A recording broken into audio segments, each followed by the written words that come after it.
have session 2, Oversight in the Brine Factory, and I'd like to call back our moderator, Dr. Kazuhiro Mikuchi, to introduce our speaker. Thank you very much for the introduction. So next speaker is Tamas Somfai. Tamas Somfai.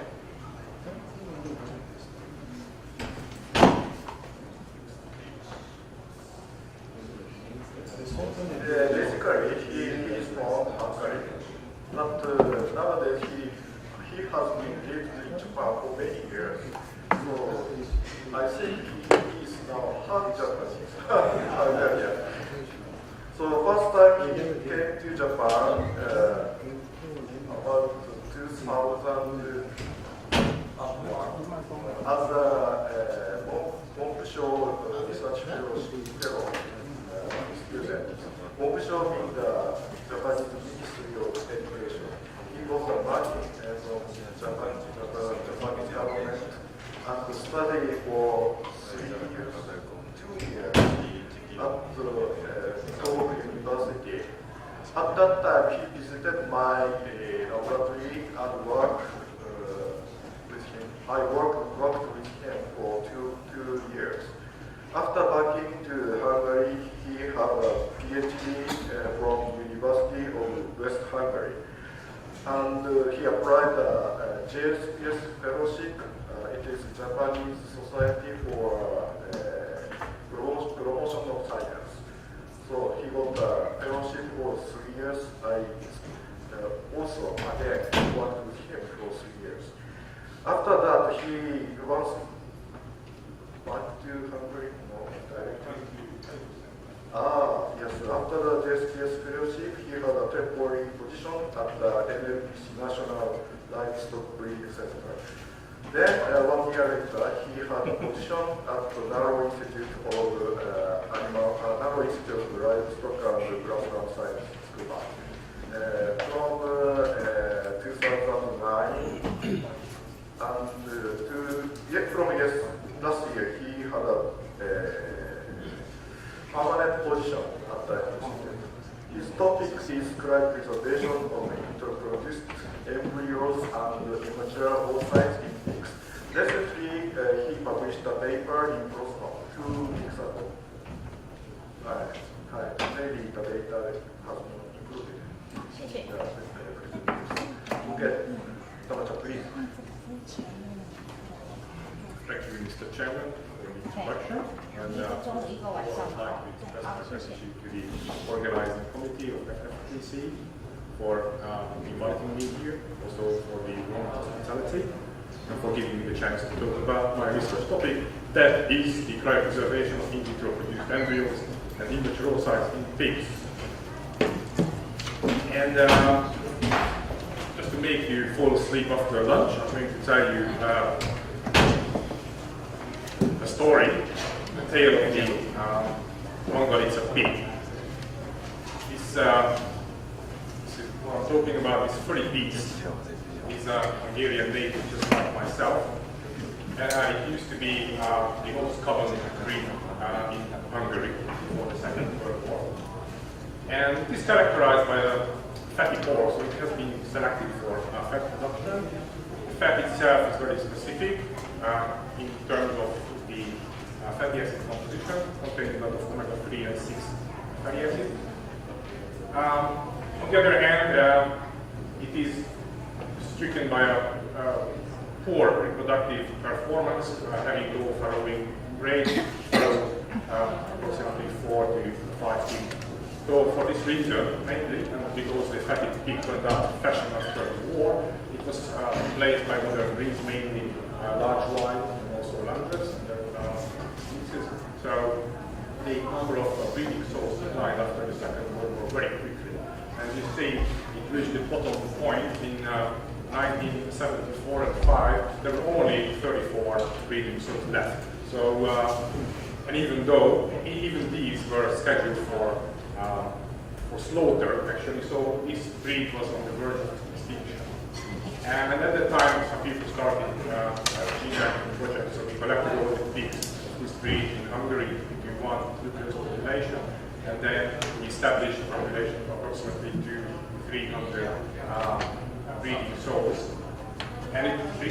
that. And when I was a young boy, so when we heard about mongols, big for us, it was not a need. We always consider this as some exotic species, exotic breed, which is ours, and it looks funny, and you can see it in the zoo. You don't need it. And interestingly, approximately 15 years ago, it gained popularity again. And people rediscovered its taste, so it is very popular in 24. And because of some national feeding as well, so people started to breed it, and the number of the breeding stores has been increasing since then, 2001. And right now, I think we have more than 10,000 breeding stores all over the Hungary. So we can say that this is a very fine example that gene banking itself is a very important strategic importance for animal husbandry, and also that indigenous breeds, rare breeds, can be reintroduced in production. And talking about gene banking, there are two main ways. One is live breeding by creating the nuclear population of the breed. This is of course very important, but it is high cost, so this is an expensive way. Another way is to create gene banks where embryos and reproductive cells or tissues are cryopreserved, so they are preserved under sub-zero temperatures. And right now in Japan, there is a gene banking project run by the Ministry of Agriculture, Forestry and Fisheries. And our institute have been involved in this, so we have large liquid nitrogen tanks and preserved samples. I'm not going to talk about this in detail because later on, today Dr. Kikuchi is doing this, so he will give you more detailed things. So well, we'll talk about next is the status of germ cell and embryo cryopreservation in different mammalian species. And then when you compare different reproductive cells, you can see that spermatozoa are much more easier to cryopreserve compared to embryos and oocytes, and especially among species, pigs are very difficult compared with mouse and human, also compared to cattle, porcine embryos and oocytes are difficult to cryopreserve. There has been some success in both. Success means offspring have been produced, but it is still with a very low efficiency, and especially for the oocytes, last year there was still a text here. So we have produced offspring correctly in oocytes only very recently. So what is the reason? Why are big oocytes and embryos are so sensitive to low temperatures? And we compare just by morphology the porcine oocyte compared to those of mice or cattle. You can see that the big oocytes are very dark. And if we stain them with lipid-specific stains, such as NIAS, you can see that this darkness is due to the high lipid content. And in 1994, Dr. Hiroshi Nagashima of Meiji University made some very unique and interesting research. So basically what he did, he centrifuged some zygotes, fertilized oocytes, to polarize the lipid at one point, and then he removed this lipid by manipulation, going through the zona pellucida, and this process was derivation. And derivation process made the cryotolerance, the freezing tolerance of big embryos much better actually. So this method is still considered as a very effective way to improve the freezing tolerance of porcine embryos. Nevertheless, we must know that because this delimitation impairs the integrity of the zona pellucida, it is a bit worrisome because there is a threat for the pathogen contamination due to storage of liquid nitrogen. So this method is rejected by many scientists, especially for the purpose of trade.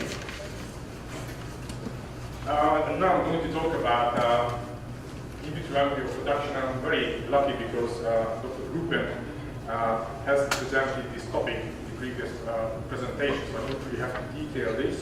Basically, in vitro embryo production is the maturation and the fertilization of the oocyte in a culture dish under laboratory conditions, and also the culture of embryos in the laboratory. And what I would like to point out that this in vitro embryo production system is a very effective and very important tool to support gene banking. Basically, as you know, sperm can be frozen, preserved, and the utilization of the frozen sperm, a very effective way to utilize frozen sperm is to do in vitro fertilization, for instance, using fresh oocytes.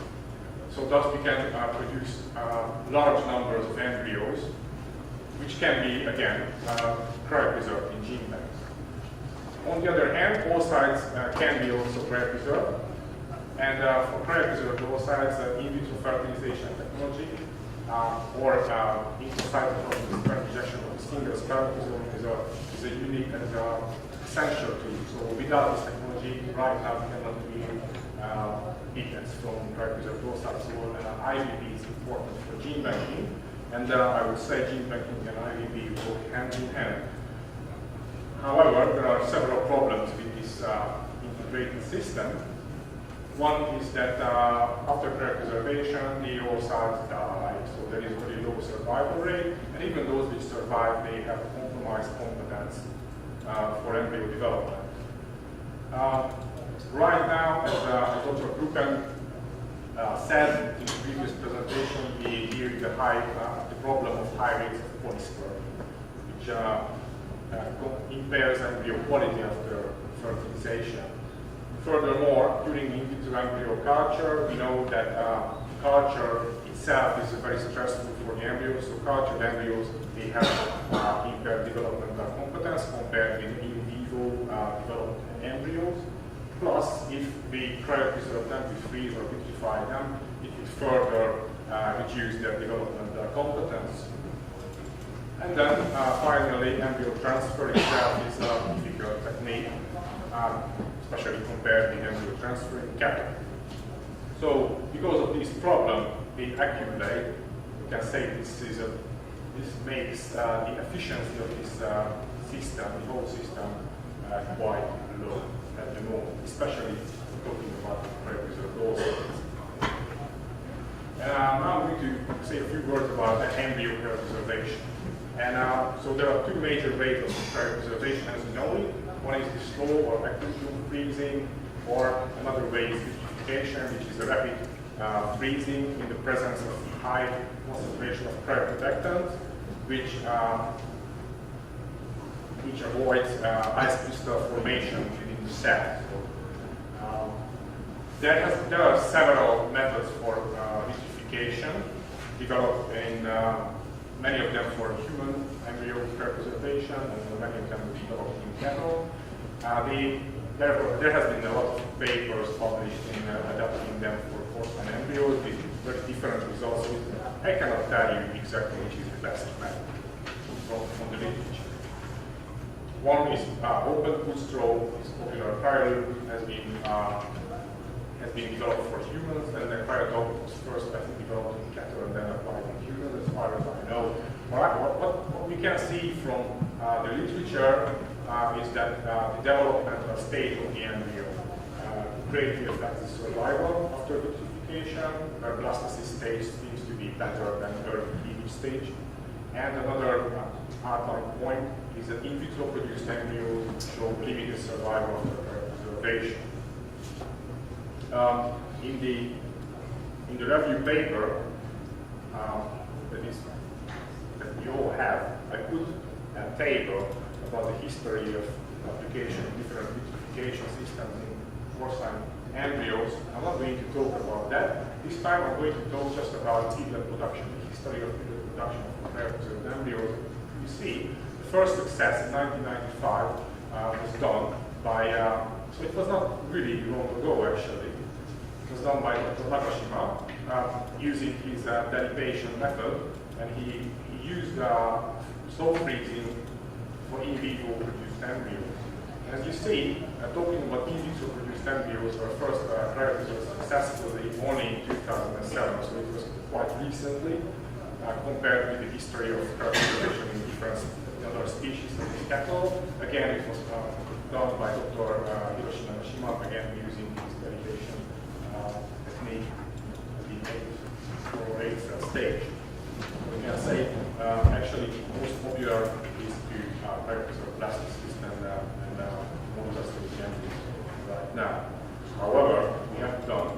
Institute, we started to cryopreserve embryos at the 1-cell stage with zygotes right after the in vitro fertilization. And the reason why we started to cryopreserve zygotes was actually an accident. So saying originally I was doing experiments on mature oocytes at the time, and after vitrification of the mature oocyte, I observed the problem of the mere pellucular formation. It was a very common problem, so I was really curious what happens if we cryopreserve an oocyte after the mere pelluculus was formed. So we set up this protocol for cryopreservation. So what we did is we fertilized in vitro mature oocytes, and after in vitro fertilization, so actually they look like this here. They contain a lot of lipid. It makes it very dark to see the nuclei. So we centrifuge them to polarize the lipid here, so thus we could see this phototic nuclei. So actually we can, at this stage, we can select zygotes with 2 nuclei, so they are normal monospermic, or with several nuclei, which are polyspermic. Those can be omitted. And then we used a very simple vitrification protocol that has been originally developed in cattle by Takashi lineage. So it's called solid surface vitrification. During this protocol, we treat large numbers of zygotes in groups. For instance, 100 zygotes can be processed at one setting. First, we culture them in 4% ethylene glycol, which was the main cryoprotectant agent at the time, and then pick up the half of them, and only in 30 seconds wash them through a vitrification solution that contains 35% ethylene glycol, trehalose and polyphenol, and simply we drop them in microbes to aluminum foil that is placed on the surface of liquid nitrogen, where these microbes solidify immediately, each containing approximately 10 to 25 zygotes. And these microbes can be transferred by a liquid forceps into a cryotube, so which you can keep in a liquid nitrogen tank, store them for a long time. And during warming, basically what we do is that we empty this cryotope again on the liquid nitrogen, on the aluminum foil based on liquid nitrogen, and we can transfer these microbes directly to a warming solution that is kept in a petri dish, usually kept on 38 degrees on a hot stage. So it's a very simple technique, and this warming solution contains 0.4 mole trehalose. And then 4 steps to reduce the trehalose concentration, and then we check if these vitrified zygotes can develop to embryo culture, or if you can transfer them directly to recipients. So basically, the vitrification protocol reduces embryo development to some extent. Previous stage and blastocyst development in vitro bases were reduced compared to control. This is pretty normal. But it was still pretty good. So we are doing more than 14% blastocyst development by this treatment.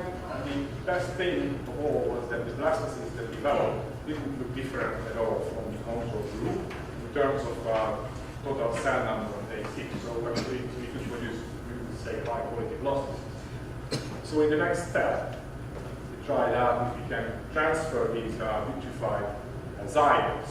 So we did again the lipid polarization. We selected zygotes with 2 pronuclei and also with 3 pronuclei. So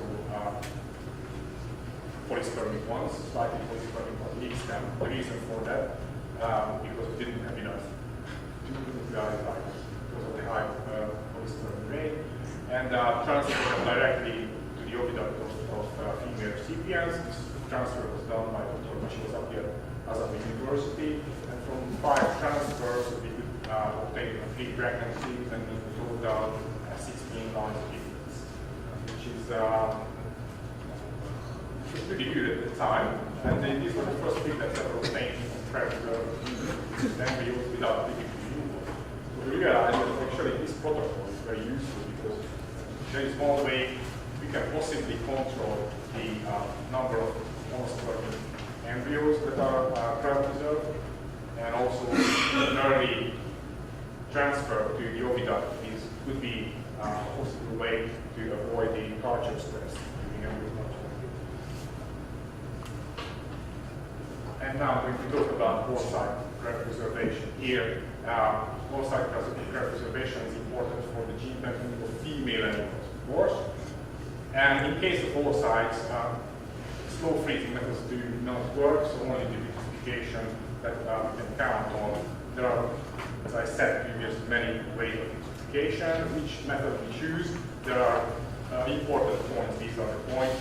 Most important, of course, the efficiency, which means the survival rate of the oocyte after vitrification. But a very important point is the capacity of the method, which means how many oocytes can be preserved more setting. The number, the higher, the better, at least for porcine oocytes. So what we did is that we adopted the SSV, the solid surface vitrification method that I just talked about, and that's used for zygotes. We adapted to oocytes. And we adapted to immature oocytes, the GB stage right after collection from slaughtered animals. And also we tried to vitrify mature oocytes, mature in vitro at the metaphase 2 stage, and checked the survival rate. We found that the oocyte survival increased by nuclear progression. So at mature oocyte we had a pretty good 70% survival rate. Survival in this case we used fluorescent acetate stain, so it's the live stains green color, only the live oocyte. Also morphological evaluation is very useful to check the surface of the oocyte. These two methods, morphology and FDA staining, have about approximately the same efficiency. So mature oocytes did 70% survival, immature oocytes did only 25, very low survival rate. And this is pretty much the same that has been described in different species, in human and also cattle. And that's the reason why many people putting effort in vitrification of mature oocytes. However, when we checked the embryo development from the survivals, we saw a completely different picture here. So after we fertilized metaphase 2 vitrified oocytes by IVF, the embryo development was extremely bad. Even the cleavage was already reduced to 10%. We could obtain no blastocysts from mature vitrified oocyte. Whereas, despite of the low survival rate that vitrification GB stage, the survivors had way much better embryo development compared to the mature vitrified ones. We could obtain blastocysts during culture. Of course, blastocyst rate was lower compared with non-vitrified control. However, again, blastocysts appear really nice by morphology. After staining the total cell number, this is day 7, we had no significant difference in history between vitrified and non-vitrified control. So actually, we concluded that the GB vitrification has oocyte vitrified at the GB stage has better competence for good quality blastocysts. So from this point on now, we put more effort on the vitrification of the immature stage oocytes. Probably many of you already having the question, what goes wrong in the mature oocytes after vitrification? Probably many things go wrong. We have compared the cytoskeleton and the molecular formation of the fertilization of the vitrified oocytes, oocytes vitrified in the GB or metaphase 2 stage. And regarding the cytoskeleton, we saw that control and GB vitrified oocytes are nearly the same, having a really nice actin included here under the olemma, and also the spindle. Here is the tubulate, the microtubuli stained red color.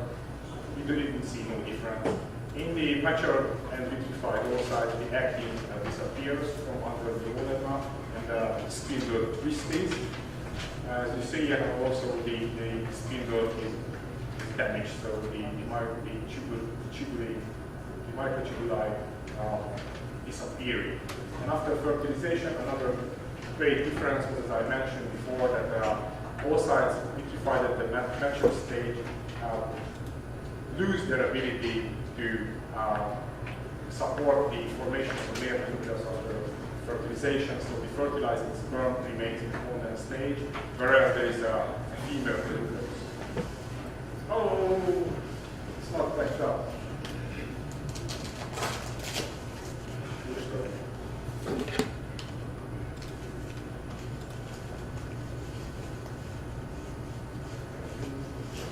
Yes, and again, control and the GV immature vitrified oocytes show no difference in clinical formation. So again, we chose to improve the vitrification of immature oocytes. However, as I said, the survival rate is very low, so we have to improve the survival rate. And for this very important point is the impermeable cryopreserved agent that is supposed to prevent ice crystal formation. We use ethylene glycol, and it is known that this is not the very permeable one, so propylene glycol has much better permeability in animal cells. And why it is important, because from other papers we know that the immature oocytes, they have a limited permeability for CP compared with the natural ones. So we hypothesize that if we replace ethylene glycol with propylene glycol, that would actually improve the survival rate, and indeed it did. So when we replaced CG with propylene glycol, from 25% we could have almost 80% survival rate. It was great. And that's true, everybody was happy until we fertilized and cultured the embryos, and there was no blastocysts, very, very few blastocysts. So we realized that propylene glycol stops. But the toxicity just comes during the embryo development. So the survival oocytes have really nice ability that we move the metabolic steps. They mature, they look great. But after IVF, they just don't develop the blastocysts.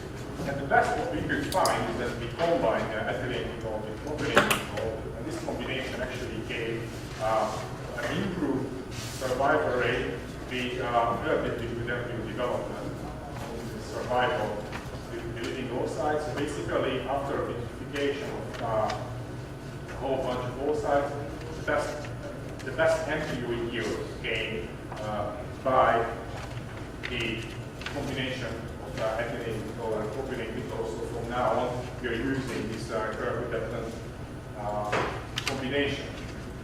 Another important and crucial point is the warming temperature during warming. And we did some research to check how the temperature of the warming medium changes during the insertion of vitrified microbes. So we put a sensor in the warming dish, and what we find, keep the warm plate at 38 degrees, even though the media was kept in an incubator for like 1 hour, so pretty warm. The temperature in the dish is always set. It's always at 4 degrees below the actual temperature of the warm plate. It's always 34 degrees per evening. And by the insertion of the vitrified microbe, the temperature of the medium goes up until 31 degrees. And if we use a little bit overheated warm plate, again, the original temperature of the warming media goes approximately to 37-38 degrees, which is much higher. But actually, the real 38 degrees warming temperature is achieved on a 42 Celsius warm plate, and the temperature of the warming media never drops really below 35 degrees. And this gave a huge difference in the survival rate. So even from the immature oocytes, the survival rate was almost double. We can do right now almost the 90%, approximately 80% survival rate was achieved. So again, at this point, we modified our protocol for the immature oocytes. And the actual surviving oocytes, by warming them at 42 degrees, we have very similar embryo developmental competence to those that we formed at 38. So because we could achieve a lot of surviving oocytes, we did in vitro maturation and in vitro fertilization and embryo culture, and we could obtain a lot of blastocysts. And in a series of experiments, we transferred blastocysts to recipients. recipients to find out if they have ability to develop the term. This research was done in cooperation by Dr. Fuji Yoshioka from the National Institute of Animal Health. He's going to be the next speaker, and we used his media, so actually we used P1, defined P1 media for oocyte maturation and PZM5 for embryo development. So that's already at day 5 obtained metastasis transferred by Dr. Yoshioka, and we had really good results. So by 5 transfers, we had 5 pregnancies, and in total obtained 21 live piglets, which turned out to be the first piglets that were produced from cryopreserved oocytes. So I was so happy. And here I am. So to sum up, the I've mentioned, first I'd like to conclude that vitrification and transfer of in vitro produced embryos at the molecular stage is a possible way to produce live offspring, and it may have advantages such as if we control the number of monospermic embryos used, we can avoid the stresses of in vitro culture, and we don't need to remove the living. And regarding oocyte vitrification, we find that the immature stage, the germ stage, is a good way to produce high-quality embryos from vitrified oocytes. To do this, we have to optimize the system specifically for the genes.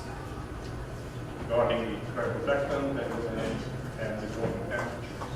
And just a few words about future aims, or which way I'm thinking about we should develop the system.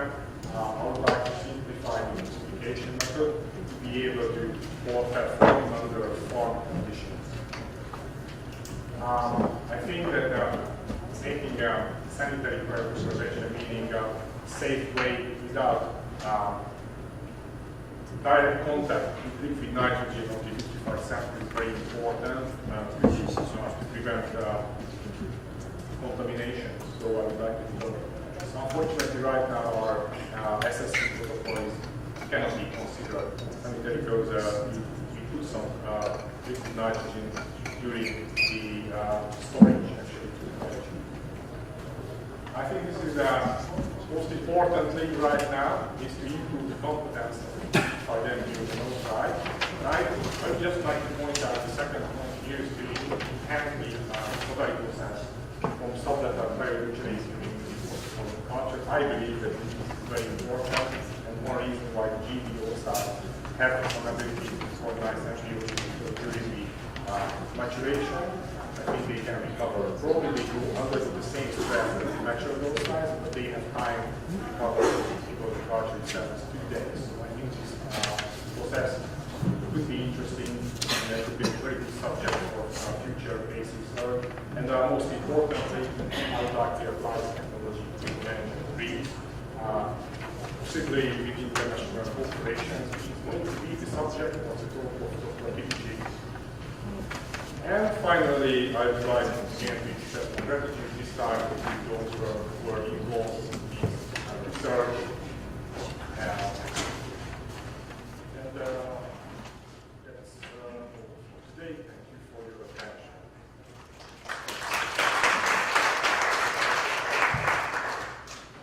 Okay, thank you very much. Do you have any questions or comments from the floor? Please. Tamas, really like your presentation. You made a point earlier on that clearly embryo stage is very important in terms of cryosurvival.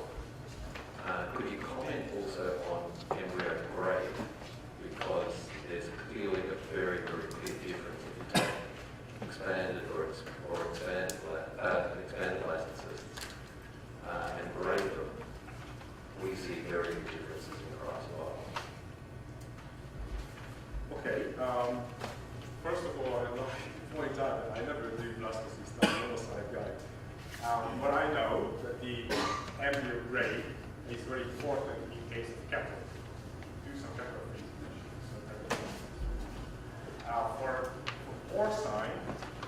I believe that the quality of the blastocyst, when the blastocyst is developed, is very good. So the low-grade blastocysts, I think they appear later. So probably early blastocysts at the day 5 to be cryopreserved. If you use high-grade and low-grade blastocysts, they develop later. They are known to have lower survival. I think they can be selected easily by timing of the formation. Another thing about the blastocyst grading in the pig, it's a bit difficult if you check only once, because some blastocysts look really nice, like they have a huge inner cell mass, which actually is not an inner cell mass, but there's that part that is pressed to the edge of the blastocyst under the zona pellucida, or without staining, one would say, oh, this is a really nice blastocyst with a huge icosia. Actually, in reality, the blastocyst could be a product of some abnormal cleavage at the early stage. And then that can be selected, or contra-selected, usually for cryopreservation, giving that result. So I think if you want to check the blastocyst grade, like now it would be just based on the timing of the blastocyst formation. I believe there is an effect, I have never checked myself. About the stage, there is a lot of papers. Some people do expanded early blastocyst morula. I think that each stage itself has an optimum protocol that can give great results. Just the protocol has to be fit to that particular stage. I think the needs of the embryo is different, very different between stages to cryopreserve embryo. Okay. So do you mean you will select the embryo, for example, at day 5 or day 4, day 5 for the blastocyst development, and later, after 1 day or 2 days later, culture, and then you cryopreserve? I think that could be a possible way, and for that purpose, I think Dr. Yoshoka's culture system is very good because the embryo formation, contraction of the morula, and the blastulation is much more clearly visible in the BZM medium compared with the NCSU 37 that we use. So in the BZM medium, already at day 5, you can see the blastulation, and by day 6, they are pretty massive, they are great. So if those early developing blastocysts are selected and cultured separately, those were probably the morphologically good ones, which is actually a true morphology elimination. But I think only one selection, and for instance, day 6, I cannot trust the accuracy by just single one morphological selection in the pig. Do you have another question or comment? What was or were your basis of the warming plate temperatures? What was or were are your basis? Or where are the basis of your warming plate temperatures? You use 2 temperatures per second. Why did you not use a 3 or 4 so that some sort of you can have an optimum, you can determine the optimum? And the last one is, you did not also consider the pre-temperature before you set on these designated temperature settings? Because I believe there will be a sort of stress also by the time you shift from one temperature to the other. Yes.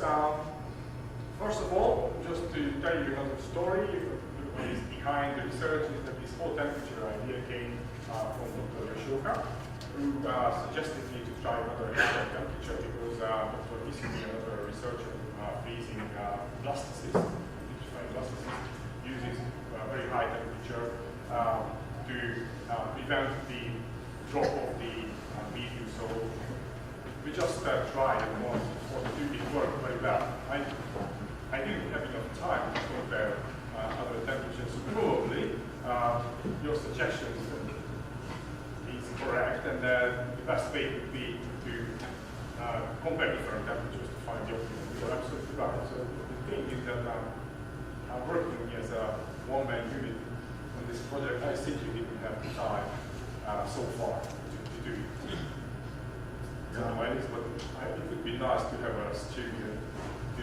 them for me. They're not coming, unfortunately. And Yeah, this is maybe the true for the sperm also. So this time, Dr. Somfai tested on the vitrified oocyte. But Dr. Okazaki found frozen semen at 30 centigrade. But maybe the temperature maybe give a good big effect on the survival of the sperm also. I think so. It doesn't make sense. Did you measure some cooling rate and warming rate?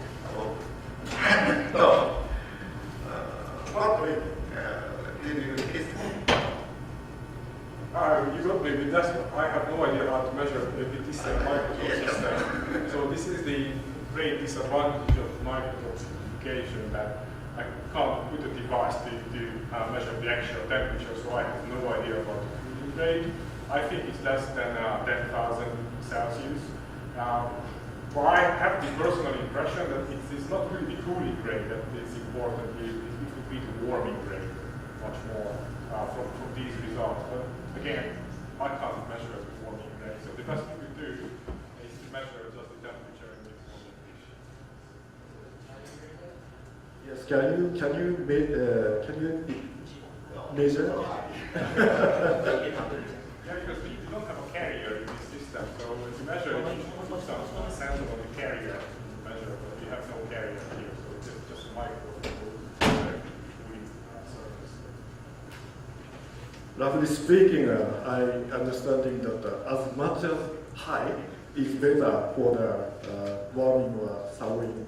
Do you have another question and comment? Okay. Thank you very much, Tamas.